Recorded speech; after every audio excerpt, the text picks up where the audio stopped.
Meus irmãos e irmãs, que a graça e a paz do nosso Deus seja sobre todos nós, em nome de Jesus. Amém, queridos?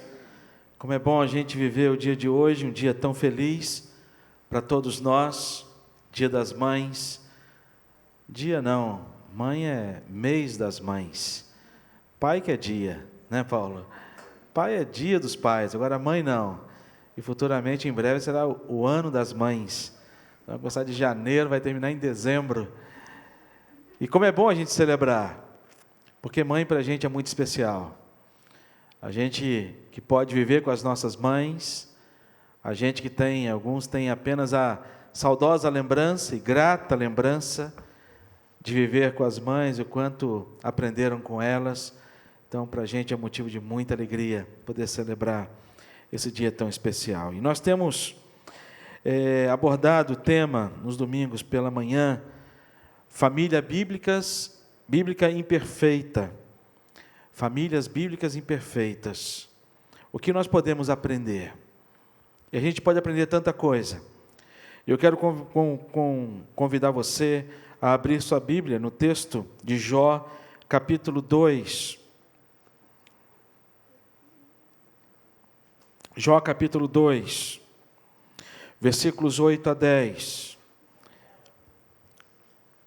Jó, capítulo 2, versículos de 8 a 10, que diz assim a palavra do Senhor. Jó, capítulo 2, versículos de 8 a 10, que diz assim: Jó, sentado em cinza, tomou um caco para com ele raspar-se. Então sua mulher lhe disse: ainda conservas a tua integridade? Amaldiçoa a Deus e morre. Mas ele lhe respondeu: falas como qualquer doida. Temos recebido o bem de Deus, e não receberíamos também o mal? Em tudo isto, não pecou Jó com os seus lábios. Vamos orar. Pai, através da instrumentalidade do Teu Santo Espírito, fala ao nosso coração, de maneira muito especial, na manhã deste dia, através da Tua palavra lida em nome de Jesus. Amém. Amém. É um erro muito grande pensar que somente a gente passa por tribulação, passa por desertos, por tempos difíceis, no âmbito familiar. Às vezes, quando atravessamos um tempo difícil, a gente pensa que, às vezes pensamos que, olha, somente a gente passa por isso. Somente nós passamos por isso. Mas nós podemos afirmar com toda certeza, diante de toda a palavra de Deus e diante da experiência vivida de cada um de nós, é que não existe família perfeita. Não existe família perfeita. Difícil a gente ver uma família, casal que chega para a gente e fala assim: nós nunca brigamos, nós nunca discutimos, nós nunca falamos, sabe? Eu falo assim, é um ET, sabe? Não é um ser humano. Porque a gente é diferente, a gente é ser humano, a gente é indivíduo. E como indivíduo, diante de todas as nossas diferenças, a gente vive dentro de um conceito de família, onde tem o marido, tem a esposa, tem os filhos. E nesse contexto familiar, entre pais e filhos, sempre existem conflitos, e não apenas em algumas famílias, mas eu diria que todas as famílias.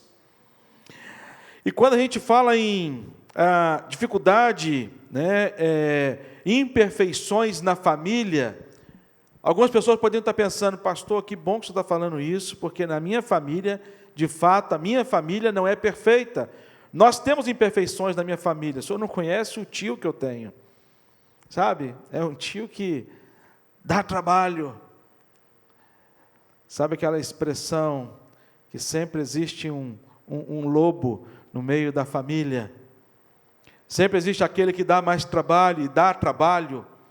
Ou alguns outros vão dizer, não é o tio, mas é o cunhado, é um primo, é um filho, é um pai, é um irmão, seja lá o que for. Mas o texto que quando nós abordamos esse tema, famílias bíblicas imperfeitas, o que nós podemos aprender com elas, é o fato de nós sabermos e reconhecermos acima de tudo, que a imperfeição da família, ela existe não por conta de um filho, não por conta de um tio, não por conta de um irmão que talvez tenha dado alguns vacilos, algumas quedas ao longo da sua vida, da sua jornada familiar, mas acima de tudo, pelo fato de você fazer parte desta família, de você ser integrante desta família, e de você não ser perfeito, assim como os demais não são perfeitos. E eu creio que é fundamental que a gente entenda a respeito desta verdade, porque quando a gente olha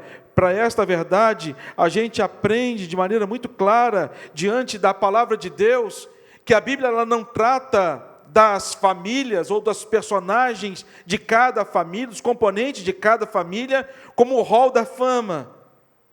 Quais são as famílias que vão compor a história bíblica? E aí é como se separasse apenas as histórias que trouxessem um ensinamento de legado, de perfeição, por fazerem parte da história bíblica. Mas a Bíblia não faz isso.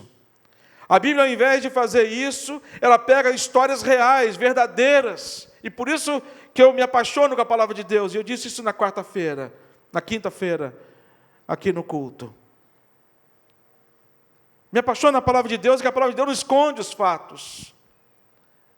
Ela não traz ali uma nova história, ela não formata a história ao relatar sobre a vida de homens e mulheres que viveram ao longo de todas as suas crises existenciais, dos momentos de tristezas, dos momentos de queda, nos momentos em que a fé vacilou. Não, pelo contrário. Por isso que todo o nosso ensinamento a respeito da palavra de Deus, e falando a respeito de famílias, nós sempre vamos tratar sobre este tema, e quando o reverendo Everaldo trouxe esse tema para poder a gente abordar esse tema como série de mensagens, e tratar com cada um de vocês, e comigo também, com cada um de nós, é o tema de que temos famílias imperfeitas, e de fato isso me ajuda a entender a minha família. Isso me faz me sentir integrante, parte integrante, sabe? Eu louvo a Deus porque quando a gente lê a história, por exemplo, de Abraão, pai da fé, e Abraão, em 2 momentos da vida dele, ele traz no seu coração um egoísmo tão grande por ele mesmo, que ele chega para Sara e fala assim, olha, quando a gente se encontrar, primeiro com os sabeus, primeiro com os egípcios, depois com os sabeus, nós vamos encontrar com eles, e eles vão ficar de olho em você. Vamos dizer que nós somos irmãos, para que eu tenha a integridade da minha vida. Eu louvo a Deus porque Deus, ao escrever a história de Davi, e a registrar a história de Davi, o fato de Betseba não foi anulado. E ali conta a história de Betseba. Eu louvo a Deus que tantos outros textos bíblicos, a Bíblia ela registra momentos como esse que nós acabamos de ler. No meu início da minha fé cristã, quando eu começava a ler a vida de Jó, para mim Jó era um super-herói. Era um cara assim, acima num patamar inatingível, porque Jó ele perde todas as coisas, e ao invés de se lamentar diante de Deus, e questionar a Deus, e perguntar talvez para Deus, Senhor, por quê? Jó ele chega para Deus e fala para Deus, olha, eu perdi todas as coisas, mas nu saí do ventre, nu voltarei. Bendito seja o nome do Senhor. Porque eu só lia o primeiro capítulo de Jó, e lia apenas o capítulo 42, quando Jó ele vai dizer, bem sei que tudo podes, e nenhum dos seus planos pode ser frustrado. E essa história é fabulosa. Mas depois, quando a gente passa do capítulo 2, a gente percebe a humanidade de Jó. Não que aqui, no primeiro capítulo, não tenha a humanidade de Jó, mas aqui é uma força sobrenatural na vida de Jó, a ponto dele suportar todas essas dores. Mas no capítulo 2, de maneira muito especial, quando nós lemos esse diálogo entre Jó e a sua esposa, eu jamais poderia pensar que Jó, ele fosse tratar a sua esposa como ele tratou, e a sua esposa tratá-lo como ela tratou. E nesse texto aqui a gente percebe uma família imperfeita e podemos aprender lições preciosas com esta família. E a primeira coisa que a gente aprende com esta família é que nem tudo são flores. Em primeiro lugar, a gente aprende que famílias bíblicas imperfeitas, o que nós podemos aprender? Aprendemos que nem tudo são flores. O versículo 8, Jó aqui vai trazer um momento em que ele estava vivendo. Jó, sentado em cinzas, tomou um caco para com ele raspar-se. Na narrativa do primeiro capítulo de Jó, descreve a Jó a sua prioridade. Quem era Jó? E nessa prioridade na vida de Jó, o primeiro capítulo vai descrever que Jó, ele tinha Deus como primeira coisa na sua vida, como primazia na sua vida. Por isso que o texto ele vai começar a dizer: havia um homem na terra de Uz, cujo nome era Jó, homem íntegro, reto, temente a Deus e que se desviava do mal. Então aqui fala da prioridade da vida de Jó. Era um homem que buscava a Deus. Depois fala da segunda prioridade na vida de Jó, e essa segunda prioridade na vida de Jó era a sua família. E aí no versículo 3 do capítulo 1, vai falar da sua família. Olha, ele tinha 10 filhos. 10 filhos. 7 homens e 3 meninas. E eu me imaginei, sabe, na família de Jó, sendo Jó, 10 filhos, e eu gosto de muito filho. Eu queria ter mais filhos, a Glícia não quis. Acho que 3 era pouco, faltou Isabela lá em casa. E aí, eu fico imaginando Jó reunindo os filhos dele. Eu, no lugar de Jó, cheguei para Jó, falei assim: Jó, cheguei para meus filhos, você reúne aqui. São 7 meninos, 3 meninas. Eu separaria 2 meninos para vigiar cada menina. Aí dá 6. Sobra 1. Eu ia botar numa aula de, sabe, sniper, aquele cara que tem a mira. Assim, esse vai ser sniper, caso os 2, né, furem alguma coisa, tem um para poder tomar conta das filhas.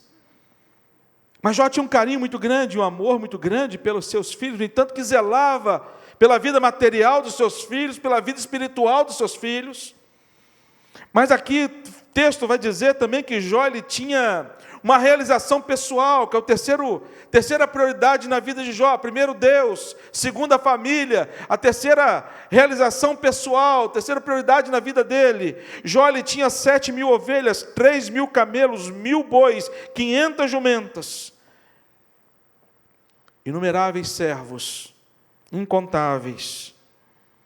O texto fala que ele era o maior de todo o Oriente. E na narrativa, no mesmo dia, os servos de Jó começam a trazer notícias bombásticas para ele. A primeira notícia que trouxeram para ele foi: olha, 1.000 bois e 500 jumentas os sabeus levaram. Depois ele vai dizer: olha, o fogo do céu caiu e queimou 7.000 ovelhas. No primeiro ficando só um servo, neste agora ficando apenas mais um servo. Depois vem outro servo dizendo: os caldeus roubaram 3.000 camelos e mataram todos os servos, ficando somente eu.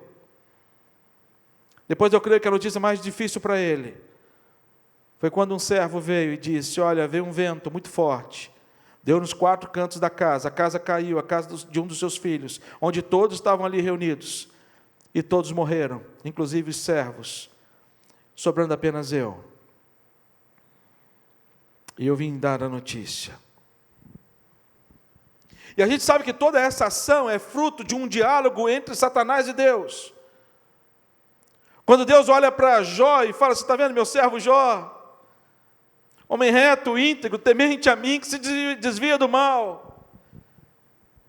Satanás chega para ele, mas também você dá tudo para ele, como é que ele não vai te servir? Como é que ele também não vai te adorar? E eu talvez diria para Satanás, olha, é muito mais servir a mim quando se tem tudo, do que quando não tem nada. É muito mais desafiador. Porque quando se tem tudo, tem no coração a sensação de um autocontrole, de uma autossubsistência, de não ter necessidade de nada. Quando nós fizemos um projeto missionário lá em Santa Catarina, lá em São Miguel do Oeste, divisa com a Argentina, num campo missionário da Junta de Missões Nacionais, eu fui com 2 ônibus de adolescentes lotados, eu e Glícia, ficamos 16 dias em viagem para trabalhar nesse projeto. Na ida nós passamos por Florianópolis, e lá em Florianópolis, conversando com um irmão da igreja, lá de Florianópolis, ele disse para mim, e nós tínhamos já realizado um trabalho no Nordeste, lá em Exu, Pernambuco, e ele disse para mim, pastor, aqui no Sul, as pessoas não querem saber de Deus, porque aqui no Sul as pessoas estão de barriga cheia e bolso cheio, não estão querendo ouvir a respeito de alguma coisa que possa acalentar o coração deles. No Nordeste não, no Nordeste o pessoal está precisando. Então o desafio é muito maior. Mas Deus chega para Satanás e diz assim, olha, pode prová-lo, só não toca na vida dele.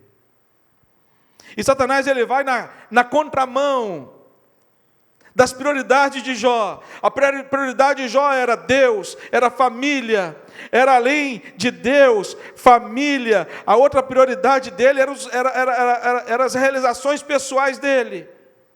E Satanás ele vai de trás para frente, para poder alcançar o coração de Jó, para que Jó pudesse amaldiçoar Deus. E ele então começa levando primeiro a sua realização pessoal. Depois ele leva parte da sua família, para que ele pudesse então negar o Senhor Jesus Cristo.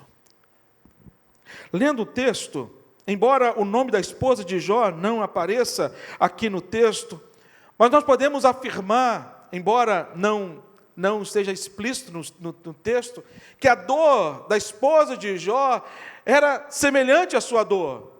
Não posso dizer que era igual, porque cada um tem uma proporção na sua dor diante do sofrimento.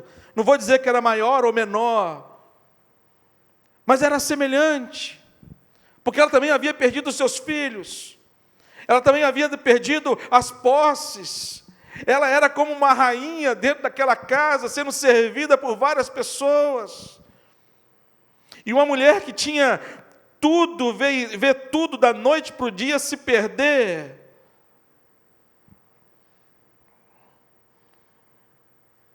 Olha o tempo que a gente está vivendo hoje.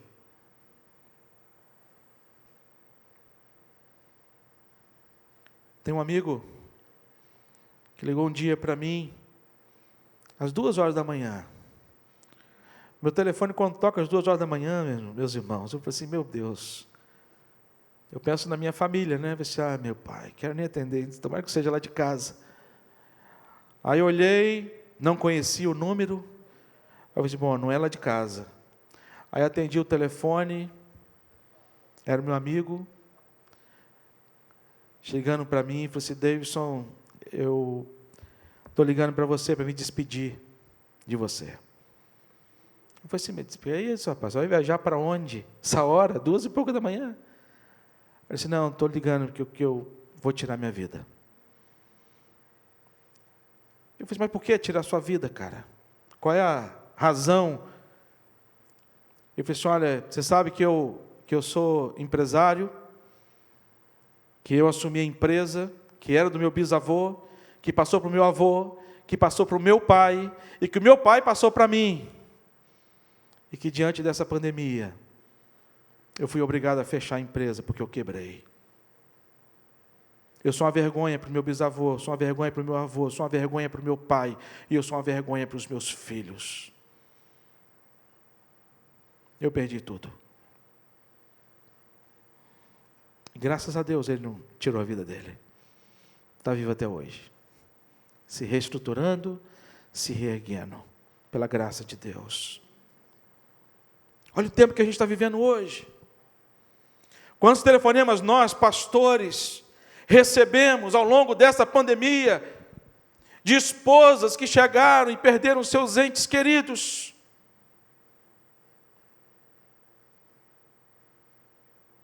E que não tiveram a mesma força de Jó em dizer: o Senhor me deu, o Senhor tomou, louvado seja o nome do Senhor.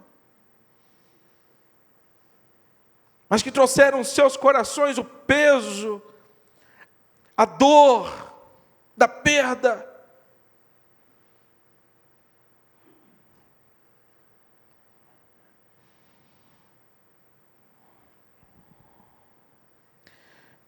Sabe? E como não se bastasse, Jó, ele recebe uma enfermidade muito grave.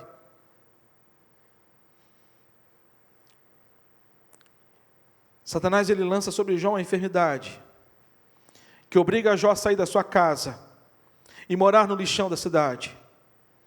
E lá nesse lixão da cidade, Jó, ele é visitado pelos seus amigos, visitado pela sua esposa, talvez para levar comida para ele, talvez para levar as coisas para ele. E numa dessas visitas da sua esposa,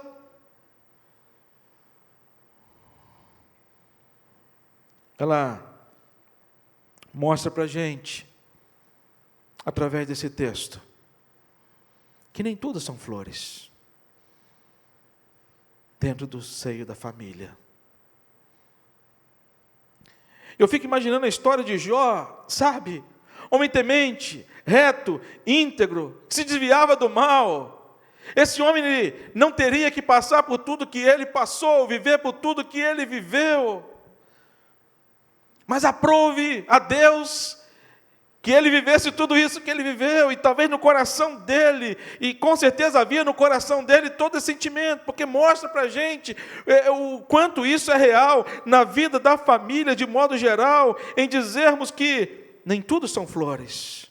Nós passamos por tempos difíceis na família, e nós precisamos entender isso, e não é só você, não é só eu, somos todos nós. Às vezes esse tempo difícil é uma enfermidade. Às vezes esse tempo difícil é uma perda. Às vezes esse tempo difícil, sabe, são filhos que se embriagam no caminho das drogas. E a gente vai atrás para resgatá-los. Às vezes esse tempo difícil, sabe, é o que você viveu ou está vivenciando. Mas não é só você, somos todos nós.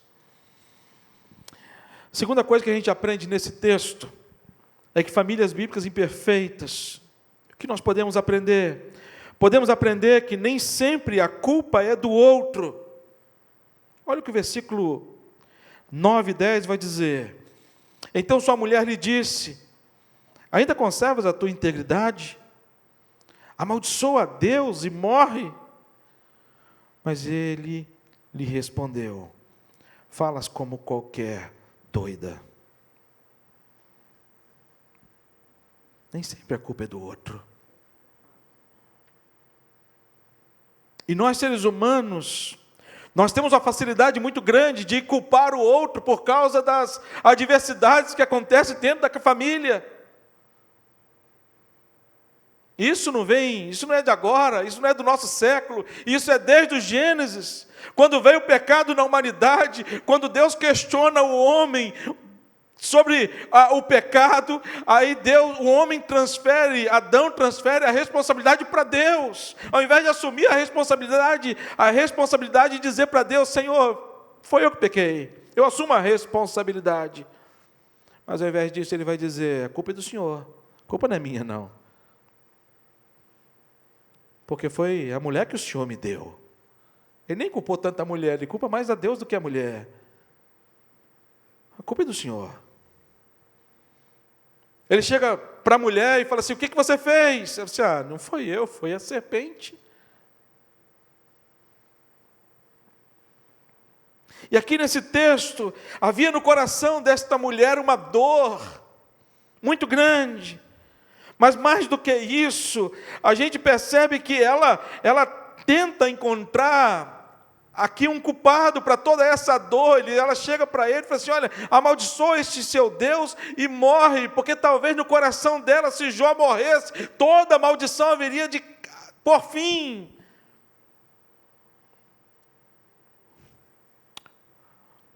Quando a gente estuda um pouco mais, lê alguns comentários a respeito desse tema, a gente percebe que, para Agostinho, a gente aprende que Agostinho, ele diz que a esposa de Jó, ela serviu como advogado do diabo. Para alguns teólogos, Satanás não levou a esposa, não matou a esposa de Jó, justamente para poder usar a esposa de Jó, para poder cumprir o seu propósito, de fazer com que Jó amaldiçoasse a Deus. Esse era o propósito de Satanás. E ele então deixa a esposa de Jó, a pessoa mais próxima a ele, e usa também os seus amigos, para poder trazer ao coração de Jó um sentimento de ressentimento a Deus e ódio a Deus, e pudesse então amaldiçoar Deus. E isso me faz refletir muito, irmãos, a respeito da minha vida no âmbito familiar. O quanto que eu tenho que estar atento e alerta para não ser usado por Satanás dentro da minha família, para fazer com que a minha esposa e os meus filhos venham amaldiçoar a Deus. Eu tenho que ser canal de bênção dentro da minha casa. E eu fico imaginando esse diálogo entre Jó, sabe? Jó é um homem temente a Deus, reto, íntegro, que se desviava do mal. E nesse diálogo com a sua esposa chega para ele e diz: olha, amaldiçoa o seu Deus e morre. E a resposta dele é dura.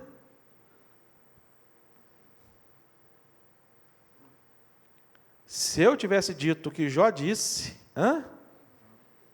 não passa de uma tola, suicídio, sabe, um assassinato, ele seria morto pela própria esposa. Mas aqui ele vai falar dessa cobrança. Calvino ele vai dizer que ela foi ferramenta de Satanás. Tomás de Aquino sugere que Satanás havia poupado a vida dela para usar contra o seu marido. E aí, quando a gente olha para esse texto e esse tema tão especial, ela representa uma segunda Eva, tentando seu marido a pecar. Porque a intenção de Satanás, ela é muito clara, a intenção de Satanás. João, capítulo 10, versículo 10, vai dizer: o ladrão vem somente para roubar, matar e destruir, e eu vim para que tenham vida e a tenham em abundância. E ele havia, de alguma forma, matado e roubado toda a realização pessoal de Jó. Ele havia matado parte da sua família. Ele estava tentando de todas as formas, de todas as maneiras, cumprir o seu plano final. Gerar morte no coração de Jó, da pessoa de Deus.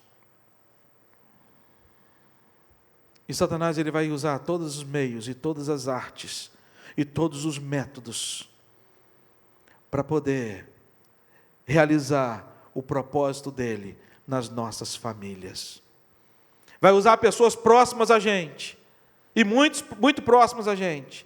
Assim como Pedro foi usado a ponto de Jesus dizer para Pedro: arreda-te, Satanás.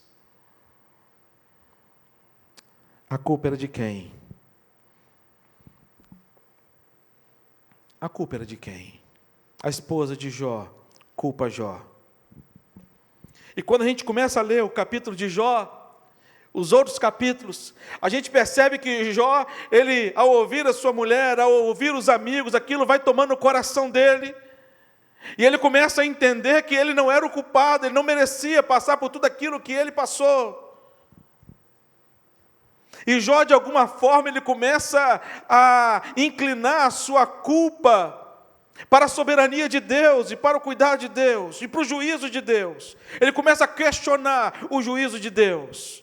No entanto, que lá no capítulo 23, quando você vai em Jó, no capítulo 23, você vai ver do versículo 1 ao versículo 6, algumas expressões.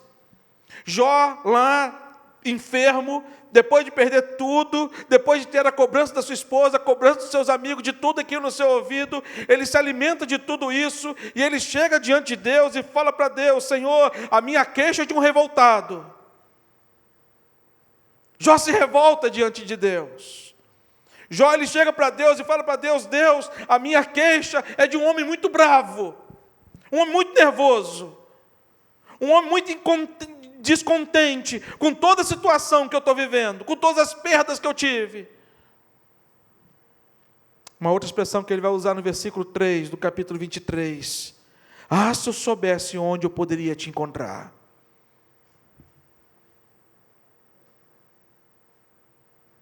Já ouviu essa expressão?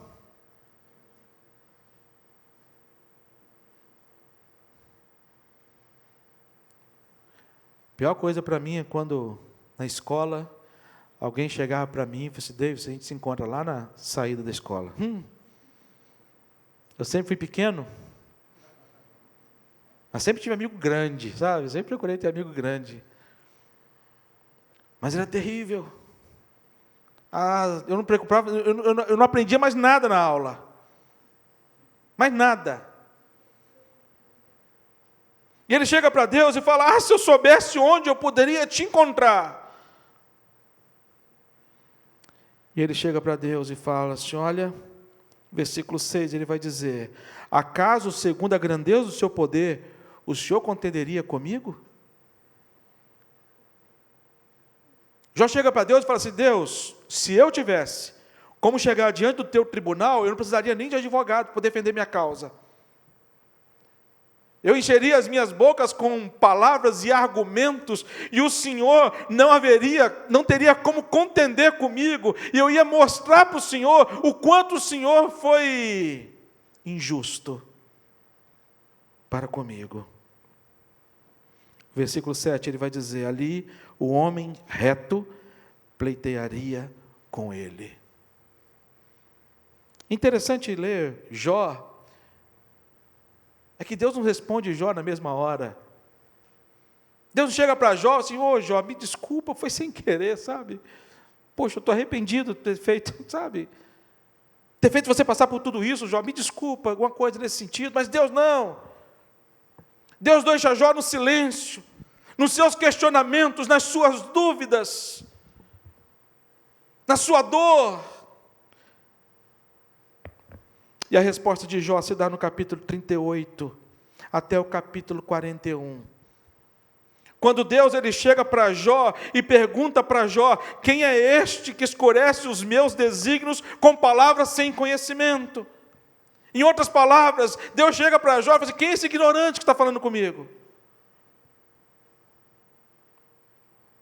Ele vai dizer para Jó: cinge, pois, os lombos, como homem, pois eu te perguntarei, tu me farás saber. Deus, em outras palavras, vai chegar para Jó e vai dizer: então você está acima de mim, você está questionando o meu juízo, você está questionando a minha ação, então ok, Jó, então deixa eu ver se você conhece e sabe todas as coisas, então quer dizer que você é maior do que eu, deixa eu ver se você conhece algumas coisas, e começa a fazer algumas perguntas para Jó, só perguntas de Enem. Jó, quem é a mãe da chuva? Fala para mim. Da onde vem a chuva? Da onde vem a neve? Da onde vem o vento? Onde é que você estava quando eu formei os fundamentos do mundo? Chega para Jó e diz: Jó, você tem condição, Jó, de domar um crocodilo? Você não tem. E começa a perguntar. E Jó não sabendo nenhuma resposta. Jó tirando 0 na prova. A ponto do capítulo 40, Jó chega para Deus e fala, acaso quem usa de censura contenderá com o Todo-Poderoso? Quem assim argue Deus e que responda? Então Jó respondeu ao Senhor e disse, sou indigno. Que responderia eu? Põe a mão na minha boca, uma vez falei e não replicarei, aliás, 2 vezes, porém não prosseguirei. Jó chega para Deus e fala, Senhor, está certo, já entendi, eu vou colocar a mão na minha boca, eu vou me calar, não vou perguntar mais nada para o Senhor, eu já entendi. E Deus chega para Jó e fala, mas quem disse que eu acabei? Não acabei de perguntar ainda, quem está no controle não é você. Calma aí, eu tenho mais perguntas para você. E aí começa o capítulo 40 e o 41. E ele continua perguntando, a ponto de Jó entender. E no capítulo 42, aí o versículo 1 a 5 vai fazer sentido diante de todas as perguntas, quando diz, então Jó respondeu ao Senhor, bem sei que tudo podes, e nenhum dos teus planos pode ser frustrado. Aquele a quem, como disseste, que sem conhecimento encobre o conselho, falando dele mesmo. Na verdade, falei do que não entendia, coisas maravilhosas demais para mim, coisas que eu não conhecia. Escuta-me, pois havia dito, e eu falarei, e te perguntarei, e tu me ensinarás. Eu te conhecia só de ouvir, mas agora os meus olhos te veem. Depois que eu leio o capítulo 42, eu fico me perguntando, um homem íntegro, reto, temente a Deus, que se desviava do mal, não tinha um conhecimento exato da pessoa de Deus, tinha um conhecimento apenas de ouvir falar de Deus, mas diante de todas as angústias, de todas as tribulações, de tudo que ele viveu em família, de todas as suas provações, e aí eu olho para a minha vida, e eu quero que você olhe para a sua vida, diante de todas as lutas que você tem enfrentado na sua família, ao longo de toda a sua história, não foi para te derrubar, não foi para te jogar numa cama, e te fazer viciado em remédios antidepressivos, mas foi para que Deus pudesse trabalhar do seu coração, para mostrar para você, e se apresentar, quem de fato é Deus, para que você não conheça a Deus apenas de ouvir, mas que você conheça a Deus de ver. Ver a Deus. Terceiro e último lugar. Famílias bíblicas imperfeitas. O que nós podemos aprender? Nós podemos aprender que nem sempre o fim é a solução. Versículo 2, capítulo 2, versículo 10, ele vai dizer, temos recebido o bem de Deus, não receberíamos também o mal? E tudo isso Jó não pecou, e tudo isto não pecou Jó com os seus lábios. Todas as famílias bíblicas, todas elas, e todas as famílias fora da Bíblia, todas são imperfeitas. Cada um tem a sua história. Cada um tem as suas lutas. Cada um tem as suas provações. Mas o fim nem sempre é a solução. Para a mulher de Jó, não somente o fim do casamento era a solução, mas o fim da vida de Jó. Amaldiçoa o seu Deus e morre. Era o fim para todos os males que sobreveio sobre a vida daquela família. E eu vou dizer uma coisa para vocês. Se Jó tivesse dado ouvidos à sua esposa, Jó teria morrido. E Jó não teria vivido a experiência de receber a restituição de Deus. Restituição de quê? Quando a gente lê o capítulo 42 todo, a gente percebe que Deus ele restituiu Jó da sua família. E aí um problema mais agravante ainda, que lá no capítulo 42 fala que Deus concedeu a Jó mais 10 filhos, sem problema. Mas há uma referência das meninas.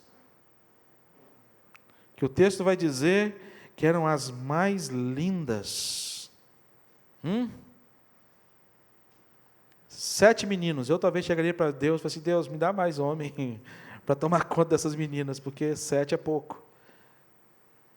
Botar uns 3 snipers, sabe? Treinar uns caras bem... Deus concede a ele a restituição da sua família. Deus concede a ele o dobro da sua propriedade. Ele tinha 7.000 ovelhas, Deus concede para ele 14. Ele tinha 3.000 camelos, Deus concede a ele mais 6.000. Ele tinha 1.000 bois, Deus concede 2.000. Tinha 500 jumentas, Deus concede a ele 1.000 jumentas. Ele pôde desfrutar dessa restituição. E tudo por quê? Porque apesar de toda a imperfeição, de todas as tanta imperfeição, tanto na vida dele como na vida dela, Deus, ele traz ao coração do Jó a possibilidade dele ver, de maneira muito especial, tudo aquilo que ele havia perdido, e Deus restitui, a ponto dele ver filhos e os filhos dos seus filhos, e teve uma vida longa e pôde desfrutar da sua família. Os problemas acabaram? Não, ele continuou vivendo os problemas. Não é igual novela, não é uma história de novela, sabe? Chega o fim e viveram todos felizes para sempre. Não, continua tendo as lutas deles, continua tendo as aflições. Mas que nós podemos aprender que famílias imperfeitas, famílias bíblicas imperfeitas, nós podemos aprender que nem tudo são flores, que nem sempre a culpa é do outro. E, em último lugar, que nem sempre o fim é a solução. Eu quero orar com cada um de vocês e comigo também. Vamos orar. Deus, ajuda-nos, ó Deus, diante desse grande desafio que temos, de viver em família, com tantas particularidades que existem na vida família, com tantos jeitos, com tantas cobranças, com tantos traumas, Deus, que muitos carregam dos relacionamentos familiares. Pai, ajuda-nos, ó Deus, a despeito de toda a imperfeição, porque nós somos imperfeitos, mas ajuda a gente a se olhar no espelho, Deus, ajuda a gente a se olhar no espelho, porque quando a gente se olha no espelho, a gente vê de fato quem a gente é, e só assim a gente vai conseguir compreender o outro. Só assim a gente vai poder aceitar o outro. O que é difícil, Pai, é quando as pessoas não se olham no espelho, se acham melhores do que os outros, acham que os seus defeitos são menores, quando encontram defeitos. Porque quando a gente se olha no espelho e a gente não vê imperfeição na gente, a gente começa a criticar o outro, a gente começa a não querer aceitar a imperfeição do outro. Mas quando a gente se olha no espelho e a gente vê de fato quem a gente é, falho e imperfeito, a gente olha para o outro e a gente entende que o outro também assim é, igual a gente. Aí os dedos não são apontados, aí as palavras não são ditas, você é mais, ou eu sou menos. Aí a gente passa a caminhar junto, com as imperfeições, com os defeitos, sabendo que um tem o papel de ajudar o outro, porque no propósito do Senhor, o Senhor nos torna um. E uma grande responsabilidade que temos de cuidar dos nossos filhos. Abençoa a nossa família. Que ela continue sendo imperfeita, sim. Eu não peço perfeição. Não peço. Porque isso a gente não vai viver. Mas eu peço ao Senhor que o Senhor nos ajude a viver com as nossas imperfeições, tendo sempre o desejo de caminhar juntos aos pés da cruz. Em nome de Jesus. Amém.